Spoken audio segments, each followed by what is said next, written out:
118వ కీర్తన పరిశుద్ధ గ్రంథములో నుండి 118వ కీర్తన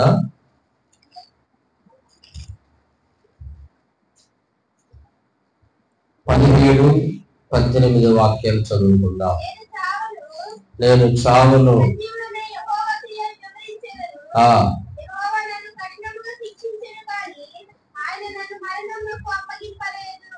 చాలు. ప్రభు మన పరిశుద్ధ వాక్యమును మన కొరకు ఆశీర్వదించును గాక.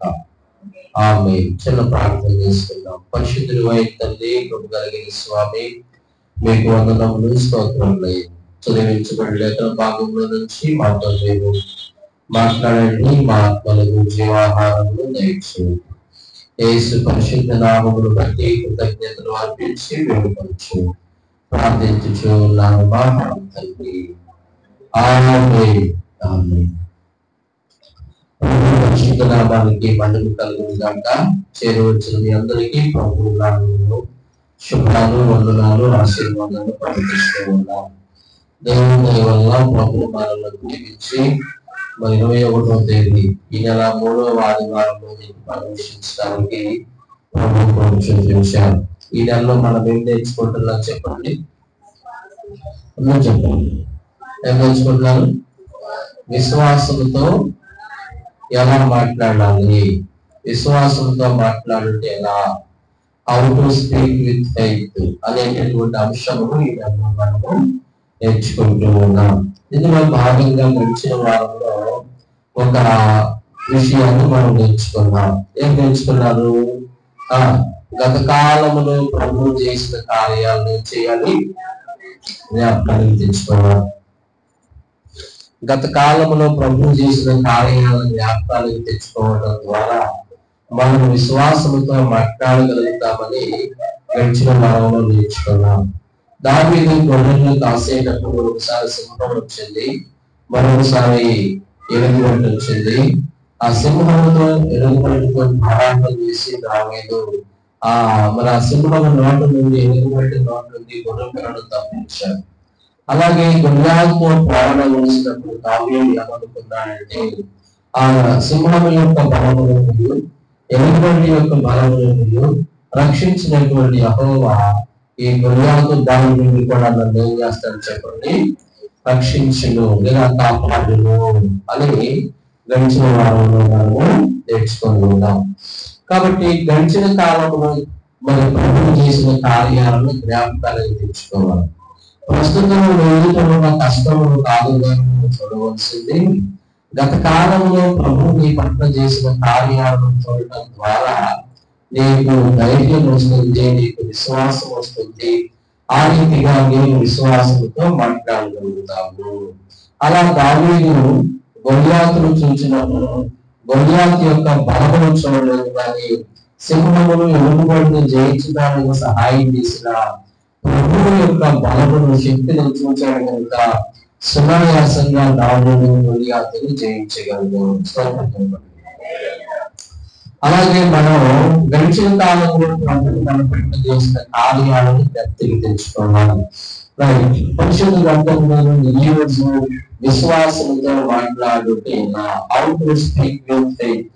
కోపంతో మాట్లాడటం మనకు తెలుసు, లోపల పెట్టుకుని పైకొంటూ మాట్లాడటం మనకు తెలుసు, బాధతో మాట్లాడటం తెలుసు, ఆవేశంతో మాట్లాడటం మనకు తెలుసు, ఆవేదనతో ప్రాణం విసిగిపోయి మాట్లాడటం మనకు తెలుసు. విశ్వాసంతో మాట్లాడటం ఎలా? విశ్వాసంతో మాట్లాడాలి, విశ్వాసంతో మాట్లాడాలి అని అంటూ ఉన్నాము.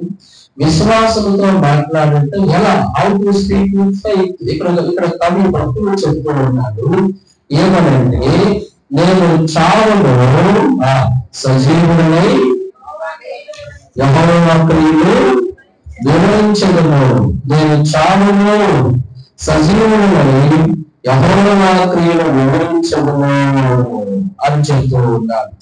నేను చావును సజీవుడై యెహోవా క్రియలు వివరించగలను అనేటటువంటి ఈ మాట విలువలకు, వాక్యము ఎరగని వారికి, ఇలా వాక్యము లోతుగా తెలియని వారికి నేను చావును అనే మాట కొంచెం కఠినంగాను, కొంచెం విడ్డూరంగాను, కొంచెం వ్యంగ్యముగాను ఉంది.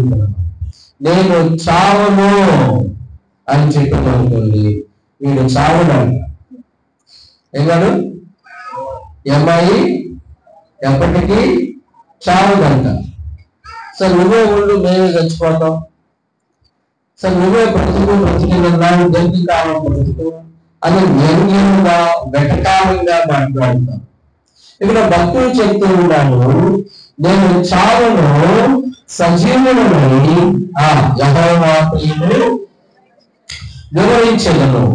ఆ తర్వాత యెహోవాను కఠినముగా శిక్షించను గాని మరణములకు అప్పచెప్పలేదు. యెహోవాను కఠినముగా శిక్షించను గాని, శిక్షించాడు, కఠినముగా శిక్షించను గాని ఆయన దేనికి అప్పచెప్పలేదు? మరణానికి అప్పచెప్పలేదు. కఠినమైన బాధలలో కూడా ఇక్కడ భక్తులు ఏం చేస్తా ఉన్నారంటే, దేవుడు నన్ను చావుకు అప్పచెప్పలా, కఠినమైన బాధలను చూడలా, కఠినమైన కష్టాలను చూడలా, కఠినమైన రోగాలను చూడలా, కఠిన పేదరికాన్ని చూడలా, కఠిన దరిద్రతను అనుభవిస్తూ ఉన్న దానిని చూడలా, కఠిన పేదరికాన్ని అనుభవిస్తూ ఉన్న దానిని చూడలా. దేవుడు నన్ను మరణానికి అప్పచెప్పలేదు. కఠినమైన బాధల్లో కూడా ఆయన నాడు జీవమును ఉంచాడు. ఏమొచ్చాడు? అదే ఉంది, యెహోవా నన్ను కఠినముగా శిక్షించను గాని ఆయన నన్ను కఠినమైన బాధలలో కూడా ఆయన నాలో ఏముంచాడు? జీవమును ఉంచాడు, ప్రాణమును ఉంచాడు. ఆయన కఠినమైన బాధలే కలుగజేసిన అనుకోలేదు కానీ ఈ కఠినమైన బాధల్లో కూడా ఆయన నాలో జీవమును ఉంచాడు. ఈ కఠినమైన కష్టాల్లో కూడా ఆయన నాలో ప్రాణమును ఉంచాడు. దట్ ఈస్, అది చూడాలి. అది విశ్వాసంతో మాట్లాడడం. విశ్వాసంతో మాట్లాడడం అంటే అది అంటే వెరసి మనిషి ఎలా ఉండాలంటే, మనిషి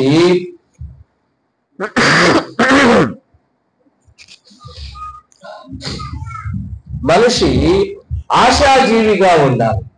ఎలా ఉండాలి? అందరం చెప్పండి, ఎలా ఉండాలి? మనిషి నిరాశాజీవిగా ఉండకూడదు. ఆశాజీవి, నిరాశాజీవి. ఆశ, నిరాశ. ఆశ ఏం చేస్తుంది? నిరాశ ఏం చేస్తుంది? ఒక 9 విషయాలు చెప్తాను, రాసుకోండి. లేదంటే వినండి. రాసుకోగలిగిన వాడు రాసుకోండి, పేపర్ని మధ్యలోకి పంచుకోండి. ఒకవైపు ఆశాజీవి, మరొక వైపు నిరాశాజీవి అని రాసుకోండి. ఆశాజీవి ఎలా ఉంటాడో చెప్తాను, పేపర్ మధ్యలోకి పంచుకోండి. Look at me, this is paper. ఇది పేపర్ అనుకోండి, ఇటు ఒకటి పంచుకోండి. ఒకవైపు ఆశాజీవి, మరొక కాలంలో నిరాశాజీవి అని రాసుకోండి. ఆశాజీవి, ఆశ బలమును ఇస్తుంది.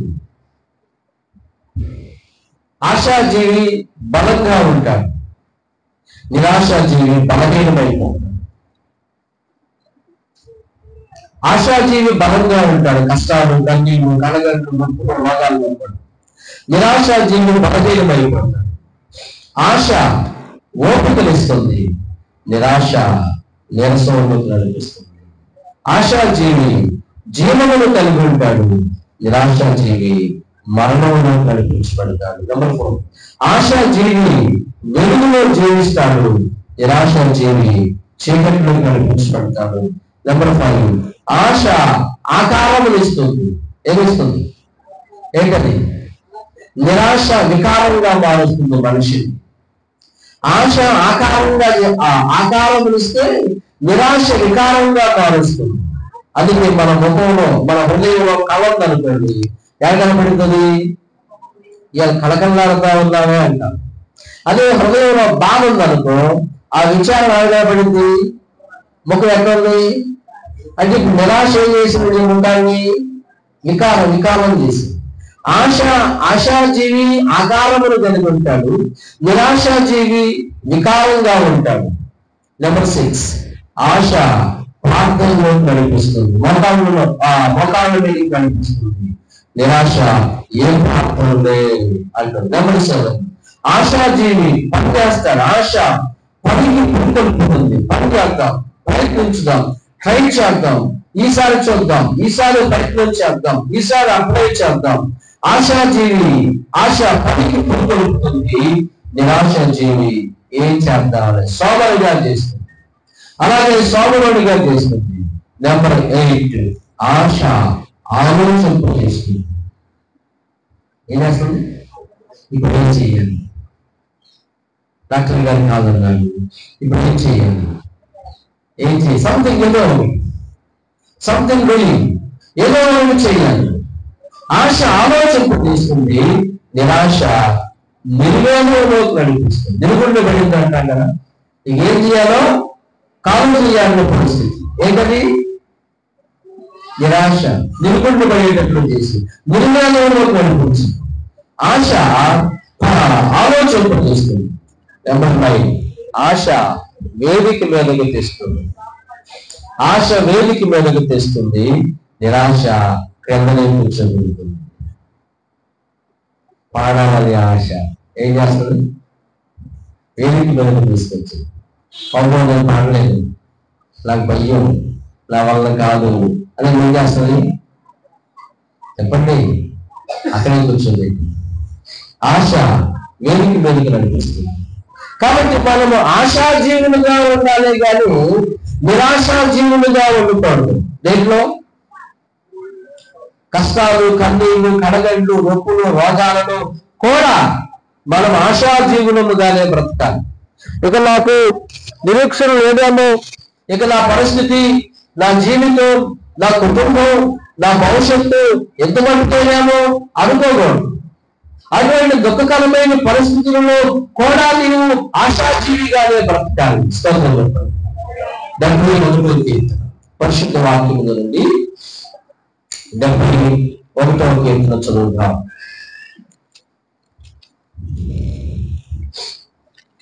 71వ కీర్తనలో ఇలాగులా వ్రాయబడి ఉంటుంది. 71వ కీర్తన ఆలోచన, గర్భవాసమే మొదలున్నది నీవే నాకు ప్రాపకుడైంది, తల్లి గర్భము నుండి నన్ను ఉద్భవింపజేసిన వాడిని నీవే. ఈ 71వ కీర్తన యొక్క సారాంశం ఏమిటంటే, ప్రియమైన వర్ణారా, పెద్ద వయసులో ఉన్న ఒక ఆయన,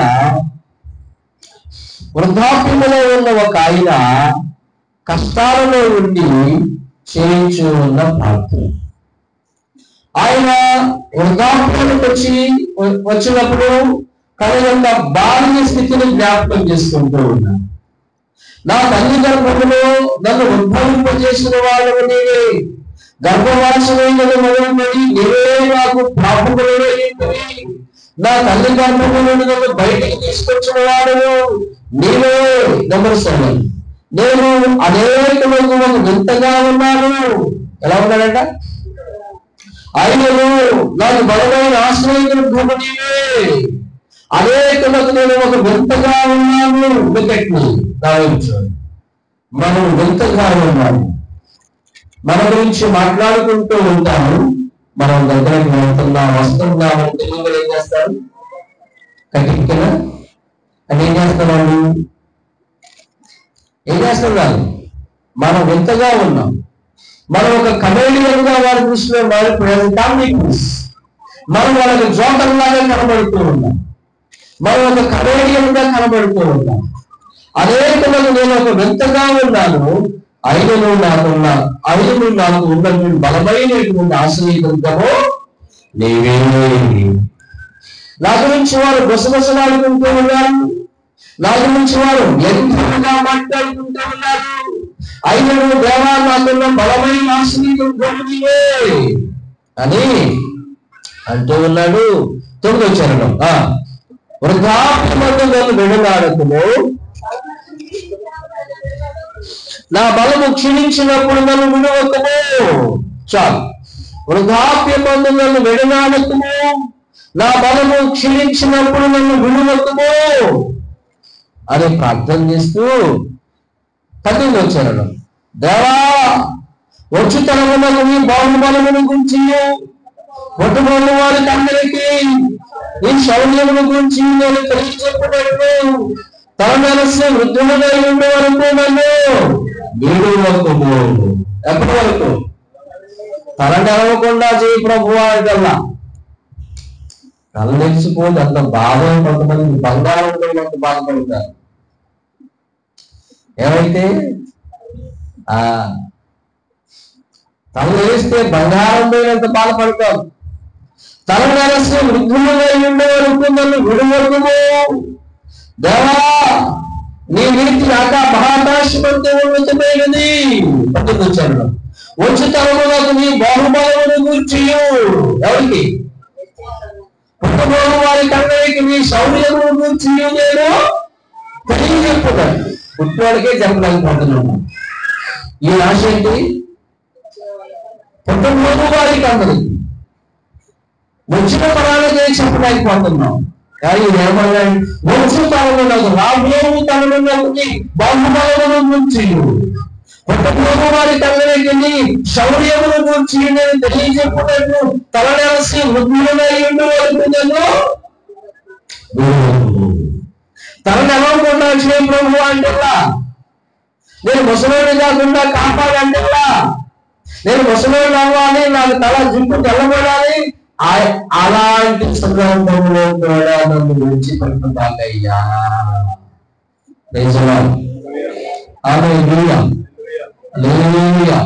ఇంకా అంటున్నాడు 8వ వాక్యం అంటాడు, అనేకమైన కఠిన బాధలను మాకు కలుగు చేసిన వాడా, నీకు ఇది న్యాయమా,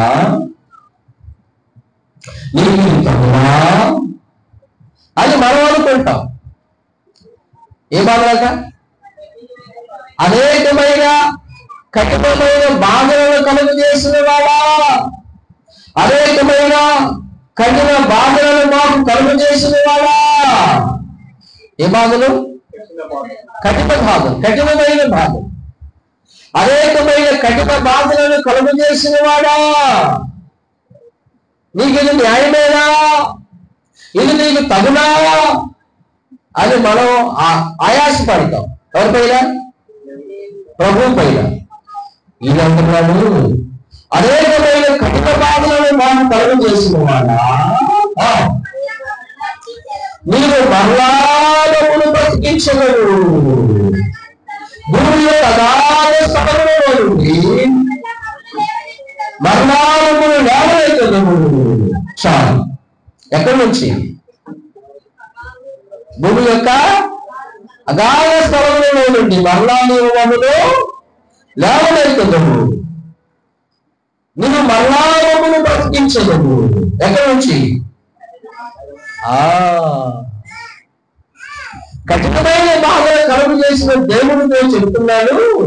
కఠినమైన బాధలు కలుగు చేసిన వాడా, ఈ కఠినమైన బాధల్లో నువ్వు ఏం చేస్తావు? మళ్ళా భూమి యొక్క అగాధ స్థలంలో నువ్వు మళ్ళా పైకి.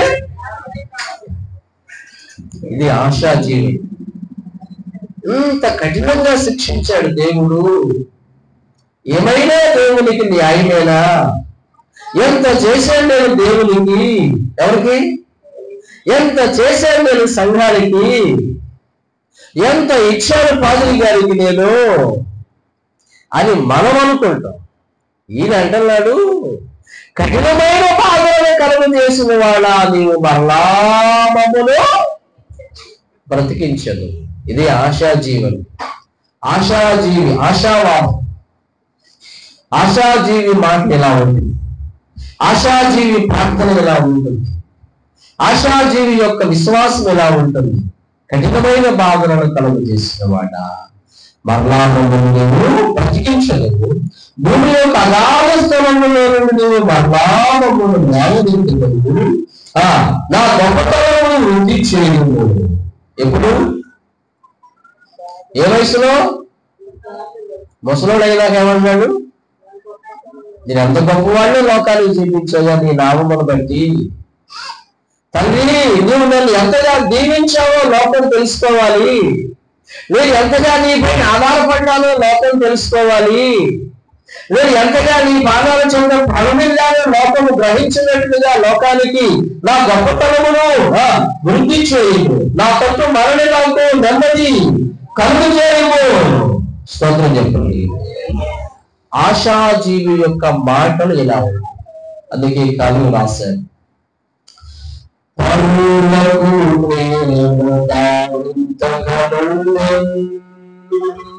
బరువుగా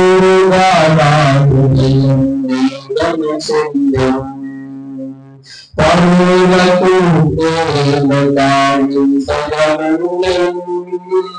బరువుగా సిలువలో తలచి సిలువలో తలచి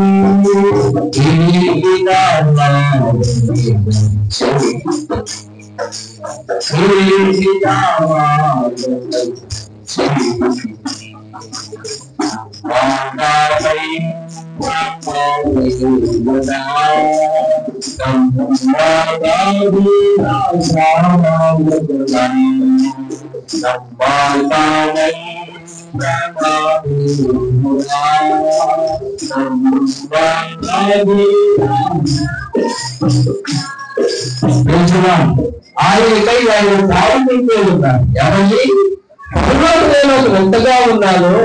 ఎలా ఉన్నాను? ఎక్కడ ఉందన్నమాట? ఏడొచ్చాను. నేను అనేక ఒక వింతగా ఉన్నాను.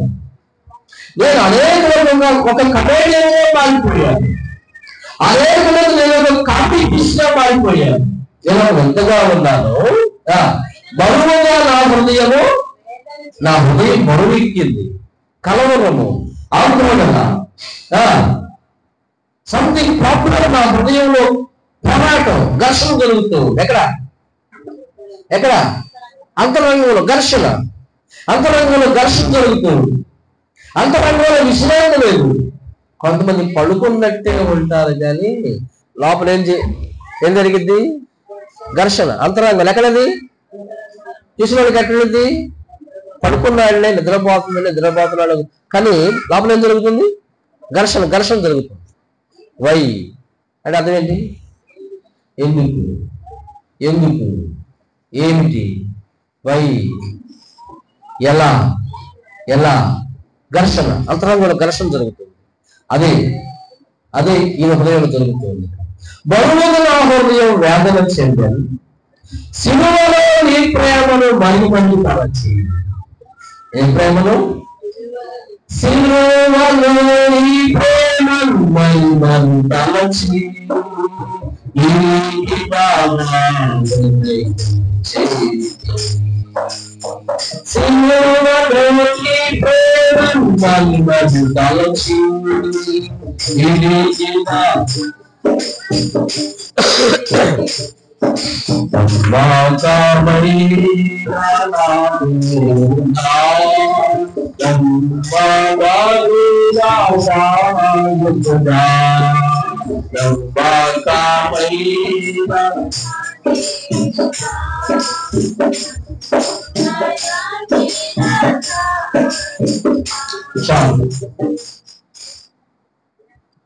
ఇలా ఒక వృద్ధాప్యంలో ఉన్నటువంటి పెద్ద ఆయన కష్టాలలో ఉన్నప్పుడు చేసిన ప్రార్థన దెబ్బతింటున్నారు. కఠినమైన బాధల్లో ఉంటుంది. ఏ బాధలు? కఠినమైన బాధల్లో ఏం చూశాడంటే దేవా, కఠినమైన బాధల్లో ఉండి కూడా నీవు మరలా మమ్మల్ని బ్రతికించను. స్తోత్రం పడింది. అమ్మ ఒక చపాతీ వేసింది అనుకోండి, అనుకోండి, అమ్మ ఒక చపాతీ వండింది అనుకోండి, అమ్మతో నేను అంటాడు, అమ్మ నువ్వు ఒక చపాతీతో సరిపెట్టుకోమని నాకు తెలుసు, ఒకదానితో సరిపెట్టుకోమని నాకు తెలుసు అంటాను. ఏం చేస్తున్నాను? ఇంకా వాడి వద్దన్న దాకా తెచ్చుకుంటుంది. అంటే ఆశాజీవి యొక్క మాటలు ఇలా ఉన్నాయి. ఇక్కడ కఠినమైన భాగంలో ఉన్నటువంటి ఈయన ఆ కఠినమైన భాగంలో చూడటం లేదు, కానీ ఈ కఠినమైన భాగంలో నుండి కూడా నీవు మళ్ళా బ్రతికించు. భూమిలో అగాధ స్థలం ఉండేది నీవు మమ్మల్ని మరలా పైకి లేవు. మా గొప్పతనములు నీవు వృద్ధి చేయదువు, మా పరిస్థితులను నీవు బాగు చేయదువు. ఇది ఆశాజీవి ఇలా మాట్లాడతారు. ఆశ లేని వాళ్ళు ప్రార్థనకు వచ్చినా ఏం దేవుడు అండి, ఏం ప్రార్థన అండి, ఎంత ప్రార్థన చేసినా దేవుడు న్యాయం లేకుండా పోయింది, దేవుడికి న్యాయం లేకుండా పోయింది అని వాళ్ళని సమర్పించుకుంటా ఆయన మాత్రం ఎంతమందిని బరాయించుకుంటాడు, ఆయన మాత్రం ఎంతమందిని సోనాయిస్తాడు అని వీళ్ళకి వీళ్ళు సమర్థించుకోండి. కారణం ఏంటి? నిరాశ. మనం నిరాశా జీవులను కాదు, మనము ఆశాజీవులుగా ఉండాలి అని దేవుని వాక్యం సెలవిస్తాను. స్తోత్రం చెప్పండి. ఏకైక వాక్యాన్ని జ్ఞాపకం చేస్తాం. ఆది కాండం పరిశుద్ధ వాక్యంలో నుండి ఆది కాండము 30వ అధ్యాయం 22, 23, 24 వాక్యం. రామేయుని జ్ఞాపకము చేసుకొని విని ఆమె గర్భము తెరిచెను, కానీ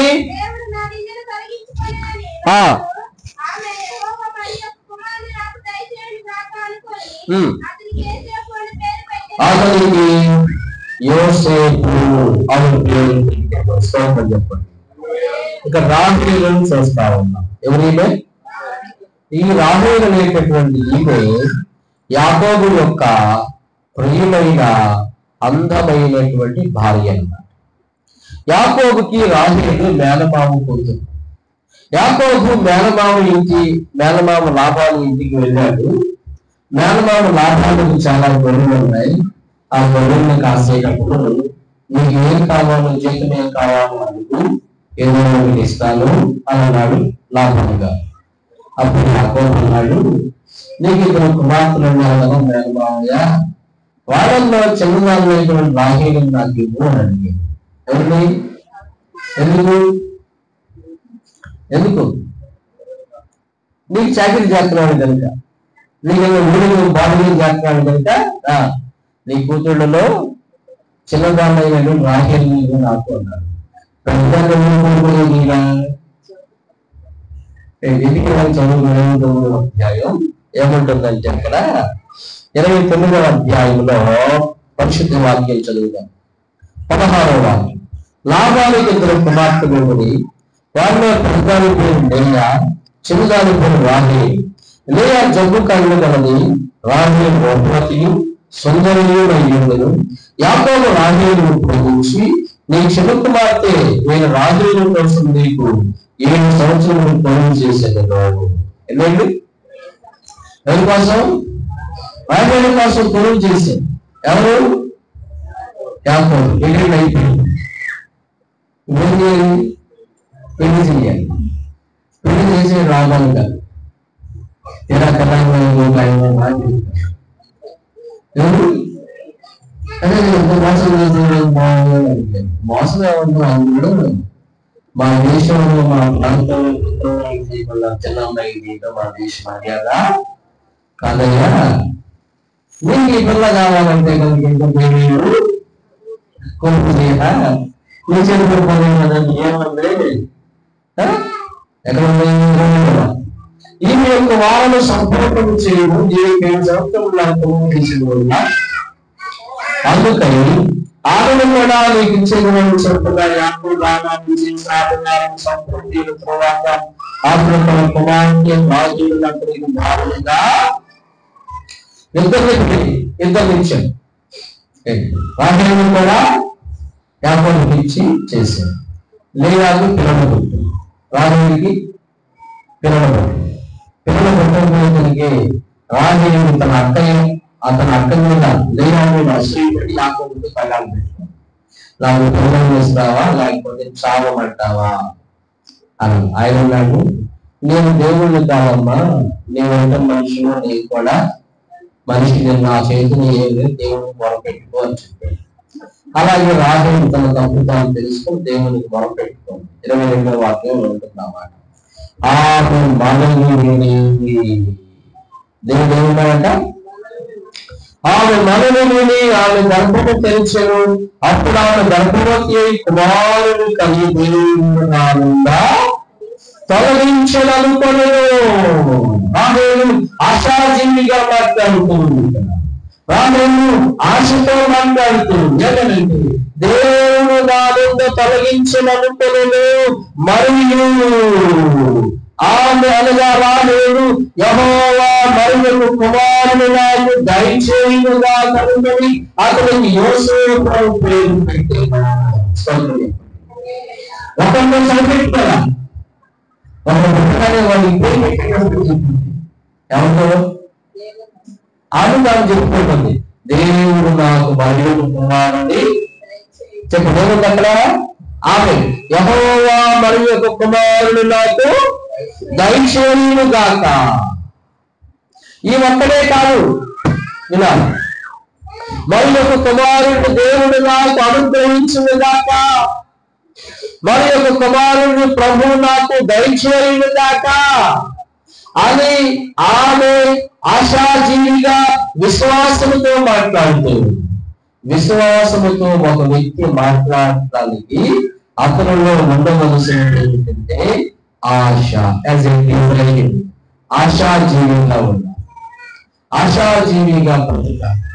ఆశ మనిషిని జీవింపజేస్తుంది, ఆశ మనిషికి ఆశయాన్ని ఇస్తుంది, ఆశ మనిషికి ఓపికనిస్తుంది, ఆశ పనిచేయడానికి మనిషిని పురుగొల్పుతుంది. ఈనాడు చాలా మంది మనుషులు జీవించుచూ ఉన్నా, చెప్పండి, జీవోత్సవంలాగా ఉన్నా, జీవోత్సవాలుగా బ్రతుకుతూ ఉన్నా. బాధనే ఉన్నాము కానీ బాధనే తప్పలేదు. బతకాలు కనుక తింటున్నాము కనుక బ్రతుకుతున్నాము, బతకాలు కనుక తింటున్నాము కనుక బ్రతుకుతున్నాము. ఎన్ని కాలంలో నాకు నిజమే ఆశ లేదు, భవిష్యత్తు పట్ల ఆశ లేదు, నా పరిస్థితులు బాగా ఉన్నాయి, నా జీవితం మెరుగుపరచబడుతుంది, నా కుటుంబం మెరుగవుతుంది, నా జీవితం మెరుగవుతుంది, నా పిల్లలు మెరుగుగా ఉండగలరు అనే ఆశ లేదు కనుక వారు నిరాశావాదులుగానే మాట్లాడుతారు, నిరాశావాదులుగానే మిగిలిపోతారు. రాహేలు అంటుంది, యెహోవా నాకు మరియకు కుమారుని దయచేయును గాక. యోసేపును ఇచ్చాడు దేవుడు, యోసేపుతో ఆమె సంతృప్తి చెందలేదు కానీ దేవుడు నాకు మరియకు కుమారుని దయచేయును గాక అని అనుకుని అతనికి యోసేపు పేరు పెట్టింది. ఆమె అనుకున్నట్లుగానే దేవుడు రాహేలుకి మరియకు కుమారుని అనుగ్రహించాడు. యోసేపు 11వ కుమారుడు అయితే 12వ కుమారుడుగా దేవుడు రాహేలుకి యాకోబుకి బిన్యామీను అనుగ్రహించాడు. ఆ బిన్యామీను యాకోబు ద్వారా రాహేలుకి పుట్టుకున్నాడు. స్తోత్రం చెప్పండి. హల్లెలూయా. విశ్వాసంతో మాట్లాడడం నమ్మకం, ఆశాజీవులుగా ఆశాజీవిగా ఉన్నా. అందుకే కథ రాశారు, నాకిక ఆశకు నీవదు కొత్తగా, నా ఆశ నీవంటివే.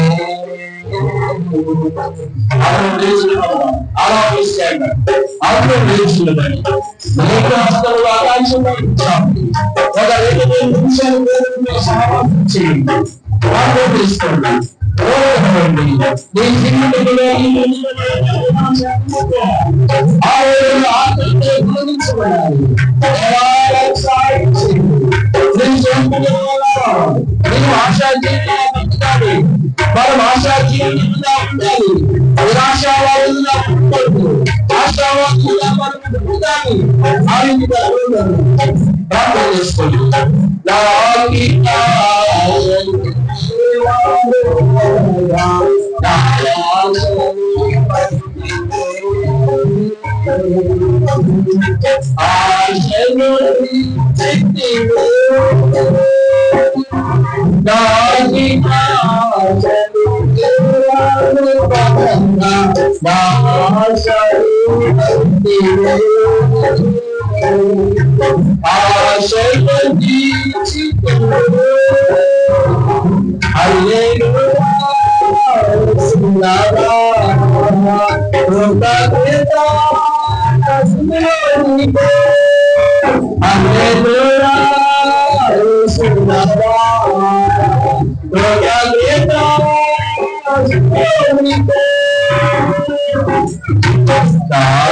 ప్రార్థన చేసుకోండి. మీతో శుద్ధి చేయబడి లేదా మీరు ఆశా జీవితంగా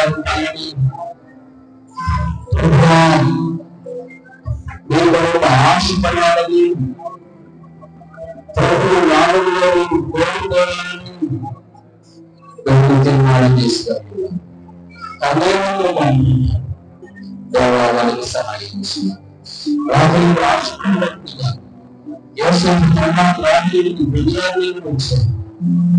అలాగే భక్తులు ఆశపడినట్టుగా దేవాలయానికి సహాయం చేశారు.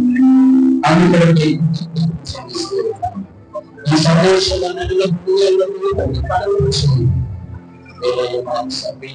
సహాయం చేయగలుగుతారు.